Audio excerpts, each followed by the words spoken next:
Mayor John Tory, how are you, sir? I'm well, and how are you? You know what? It's always a privilege for us to be able to speak with you. We're very grateful for it. We talked to you just before you won the mayoralship here of Toronto, the greatest city in Canada, and we speak to all of Canada, of course, on SiriusXM. And now you are mayor for a few months, or more than a few months. It's been a few months, and by the way, I think that interview on the Todd Shapiro Show was probably what put me over the top. We got you those 60,000 votes to narrowly avoid Mr. Ford there, Mr. Doug Ford. That's right. How are you? Listen, congratulations on what's going on with the Pan Am Games. I think it's going well. You know, what's great about it is that we have these athletes, first and foremost, from across the country. Last night, for example, I went to watch a game I've never watched live before, which is field hockey, and that's based in Vancouver. And I'm sure you have some listeners there, but they have a training center for field hockey, so most of the field hockey players are from Vancouver. But they're just great Canadian, I'll call them kids. But I think you're a kid, too, you see, relative to me. But having said that, they're great Canadian kids. They play a game that's sort of interesting and fun to watch, and the Torontonians have responded really well to it and come out. There was a full house there last night at the University of Toronto, which is where they're playing it. And everybody's just celebrating. I look out my office window here, and I can see that great big huge Toronto sign, which I'm sure does aggravate people in the other parts of the country. By the way, Todd, we should let them know in other cities, if they would like to borrow that sign, we'd be happy to put it on display in front of like their city hall or their hockey arena, just so that they could be reminded of their undying love for Toronto. It's a great big huge thing. If people haven't seen it on TV, the letters are about 10 feet tall, and they spell out Toronto in all different colors. We can change the colors to suit the city, but we're putting it on offer right now to any city that would like to do a little bit to help Toronto promote itself. It'd be great. What I saw on Twitter, John, at John Tory, Mayor Tory. I guess you always have to call you Mayor Tory now. No, you can just call me whatever you want. Okay. I mean, look, some people, what they call me, I can't even repeat it on radio. You'd lose your license. No, you can repeat it on Sirius Uncensored here. But I saw on you had tweeted out, what do you want to do with that sign after? Some suggestions. Where should we actually put it? Because it's not going to remain at Nathan Phillips Square. What are some of the suggestions coming in? Well, actually, there was no presumption it wouldn't stay at Nathan Phillips Square. It, in fact, does stay here till the end of the year. And when we asked, we got thousands of responses back on Twitter, and the majority of them said leave it where it is. So I think you'll find, given that it costs $3,500 every time you move it, because it's got wiring, it has to be lit up and so on, that we may well take them up on that and just leave it where it is. But there were lots of other ideas, ranging all the way from saying let's put it down in the village for Pride, and let's take it around to the different parts of the city, Scarborough and Etobicoke, and put it in some place that's is going to show it to be its best. So we're going to sort through all these answers and figure out a game plan that makes the most sense. Mr. Tory, you mentioned that you went and saw field hockey. What other sports have you discovered from the Pan Am Games that maybe you'd never known before? Well, I'll tell you, there's two other ones that I had never seen before, and I quite deliberately went to see them because I wanted to see them in person. I'd seen them on TV, but one was handball, and I had this old-fashioned notion just because I'm old. That's why I didn't know that Kayne West wasn't a Canadian. But having said, what are you laughing at? Having said that, I thought handball was a game. In days gone by, what you called handball was a ball you played with your hand, and you were it's like playing tennis except without a racket.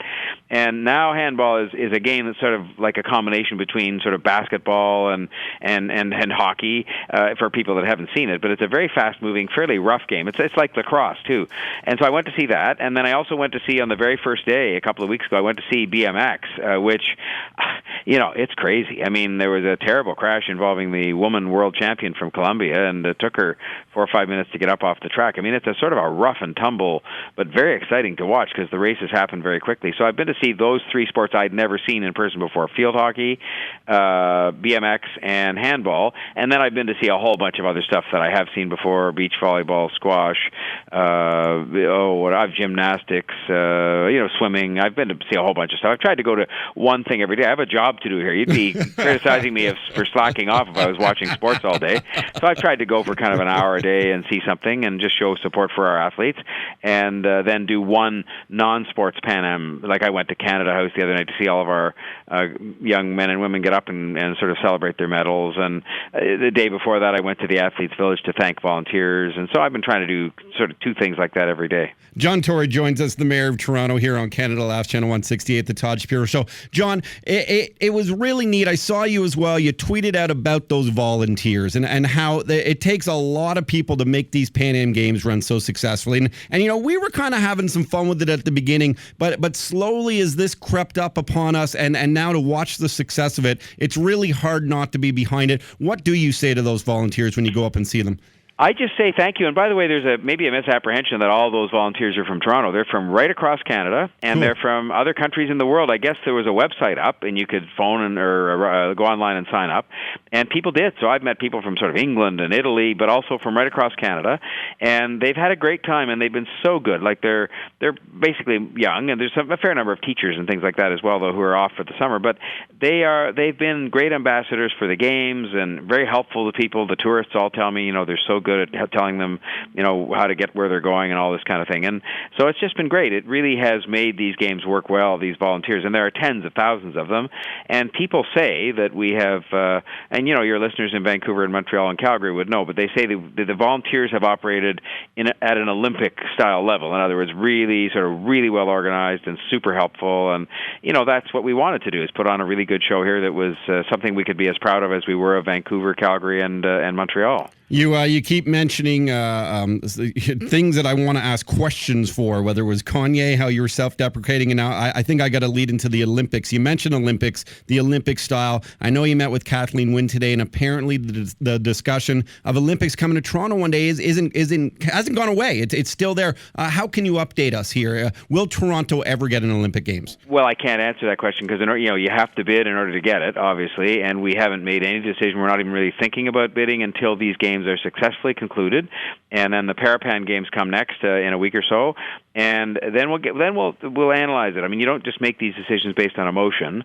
and see. I had people telling me last night, now that we have a world-class field hockey facility in Toronto, we can host international competitions for that. Before we had nothing. And so the Olympics are but one. It's the big granddaddy of all international competitions. But I hope there are lots of events and international competitions we can do in Toronto, because I believe it helps us to showcase the city and attract investment and jobs and tourists. But the Olympics are a big deal, obviously, and big deal in two respects. They're a big deal because they're a big deal, but they're also a big deal to put on. And so I think we want to be careful, recognizing, unfortunately, that you have to send in a letter indicating your interest in bidding by the 15th of September. So we'll have to sort of sit down and look at how things have gone and, you know, what the pros and cons of it are, and make a decision in a rational sort of way. Very exciting. Some pros, some cons, but anytime you can put Toronto on a world-class level, I think that for me personally, I love that kind of stuff, which is Kanye West coming to town. I think that was a great decision by the Pan Am committee, and a lot of people, again, were extremely pissed off, Mr. Tory, because they thought it should be a Canadian act, even though Serena Ryder is there. And then, of course, there was you having some fun because you sort of misconstrued who Kanye was, and then you went into the subway. How did that, when you went to the subway video, how did that all come up with your PR team, or was that just your suggestion? No, it was my team sort of. We recognize the fact when you make a mistake about something like that, which is not, going to have terrible consequences for anybody. I mean, when you make a big mistake on something that has, consequences that hurt people, you have to treat those differently.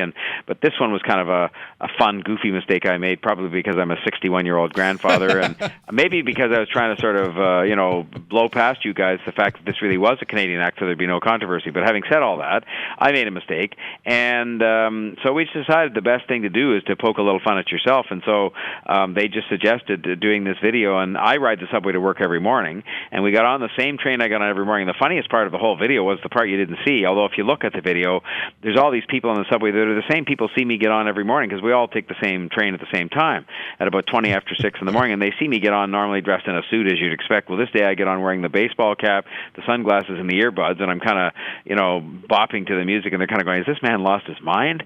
Because they know who it is, and so I don't think they, to this minute, until they saw the video, unless they saw it, they wouldn't know what it was I was doing that day. They just thought I'd gone a bit nutty.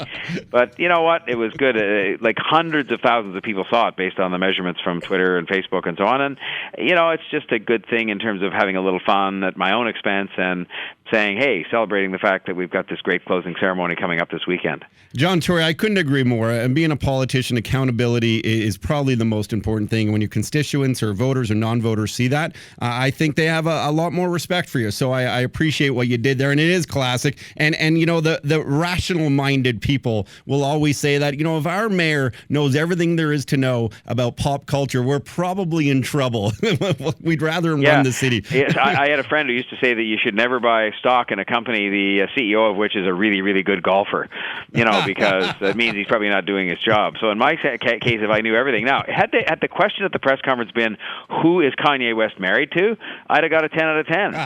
I did, and I said it the next day. I said, look, I'm aware exactly who he's married to, and that she regularly puts large portions of her body on display, this month's Rolling Stone being no exception. So I knew that, but I just didn't, for some reason I had it in my head that he was Canadian, and you know, it's one of those things where you sort of say, why was that in my head? Who knows? Yeah, and you know, now that you've caught up on the whole situation, you know who Kanye is, and everyone knows Kim and their entire Kardashian family. But do you think it was a good decision that he is closing out the Pan Am Games? I'll tell you what, I'm not going to say it was a good decision, but I'm not going to say it was bad in this sense. I mean, I think we have to remember this is an international event. I think it is better that we should put as much Canadian display on as possible, especially when some tax dollars are involved. However, it's an international event. There's a very prominent Canadian playing on the same closing ceremony, Serena Ryder. We had great Canadian talent on display at the opening ceremonies with Cirque du Soleil and all the rest. So, you know, I guess what I'm saying is I'm not going to get myself all wound up about it. You know, I think an all-Canadian act would have been better just because we have so much Canadian talent. But, you know, maybe they called, we don't know, maybe they called, because it was a Pan Am 2015 decision. Maybe they called some of those great Canadian acts and they just weren't available. People aren't sitting around waiting for the phone to ring. So I just am not going to get myself in a lather about it. And it'll put us on the map for the closing ceremonies. And I like to think I've given this guy, I mean, this guy didn't need any more publicity, but I like to think I've given him more publicity up here with my idiotic ramblings. You definitely helped out in the 55 to 74 demo, Mr. Tory. Oh, this is very hurtful. I'm deeply hurt by that. It's facts. It's all facts. Look, they were the ones that were most sympathetic to me because they're going, who? You know. Hey, what's up? I'm Roddy. Subscribe to our channel. You're going to love it. For the rest of this episode, you got to check out our podcast online on the website. Go check it out. You won't be disappointed.